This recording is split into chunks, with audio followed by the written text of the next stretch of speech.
Matagal ko na pong kilala si Pastor Kibuloy. Magkasama po kami, ma'am, noong panahon na Pangulo po ay si Gloria Macapagal Arroyo. Kami pong dalawa ay magkasama sa peace, sa lahat po ng hakbang ni Presidente Gloria Macapagal Arroyo na magkaroon ng kapayapaan sa buong Pilipinas. Ako po ay hindi pa senador noon. Ako po ay isang artista na kilala sa usapin ng pamimigay ng pera. Pero kahit isang beses, hindi po ako hiningan ng pera ni Pastor Kibuloy. Ika nga po sa English, not even once. Diyan tayo. Bakit niya sinabi yan? Okay? Napakalinaw po kasi, dito sa pagdinig na to, pagpapanuorin mo, yung isa doon, sabi ng sabing pinagpapalimos sila para magkaroon ng pera, ganito. Ang sinasabi ni Robin dito, ako nga, na matagal ng kaibigan ni Kibuloy at alam na namimigay ako ng pera, at dito, susunod niya pa, kandidato ko bilang senador,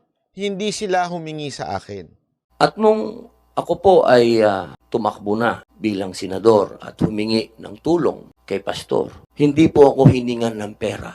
Yun yung second point niya, ha? First point niya, nakikinig siya, hindi siya bias, nakikinig siya dito sa mga witness. Second point niya, dun sa mga nag-a-accuse na parang ginagawa negosyo ni Kibuloy, sinasabi niya, siya nga hindi hiningan. Ito yung third point niya. Tatlo yung punto niya dito. Ako po ay magtatanong lamang sa ating mga witness. Alam niyo po, ako po ay gumawa ng isang pelikula laban sa New People's Army. Ito po yung Memoirs of a Teenage Rebel. Marami po sa mga kasamahan ko na gumawa ng pelikulang yan. Nagsalamin, nagtago, hindi nagpakilala. Pati yung direktor namin natakot. Pero alam niyo po, nung tinanong nila ako kung ako ba'y magpapakilala, ang sinabi ko po'y opo. Hindi po dahil sa hindi ako natatakot. Kung hindi, inisip ko po yung mga teenage rebels na naglabas ng mga mukha nila at nagsalita sila laban sa organisasyon na pinasok nila at sila'y naabuso. Ang ibig ko pong sabihin, wala po akong pinapanigan dito dahil ang Senado ay kakampi ng bawat Pilipino. Ang gusto ko lamang pong sabihin, kung tayo po ay mag-aakusa at titindig,